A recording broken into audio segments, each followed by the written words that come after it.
So we talked about that last week too. So last week the market was kind of starting to rally a bit, and we were looking for, obviously the charts had been printing bull for a few weeks, and we've been like expecting this from our indicator, but we also like obviously a lot of the narrative that you see around market movement is rooted in world news and events, and the big kind of rumor, I would say, like we said last week, buying the rumor, selling the news was what we were seeing.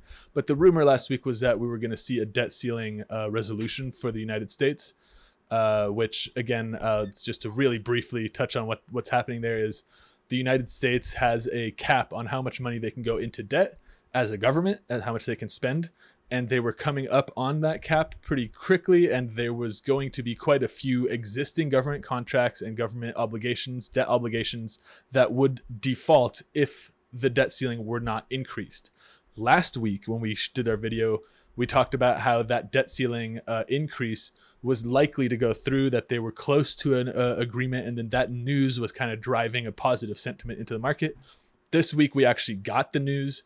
The debt ceiling was increased. They did reach a consensus, and so that news didn't have too much to do with the pump this week, because again, we bought the rumor and now the news is in, so it's priced in at that point. But it's definitely good to note that the United States will not be defaulting on any debts. And one more time, I'll reiterate: increasing the debt ceiling does not increase the monetary supply. It's not new money being issued.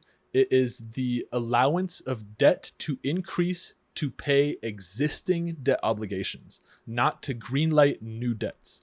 So again, not necessarily amazing news for the equity markets, but clearly not bad news. And so, seeing the news actually come in, great.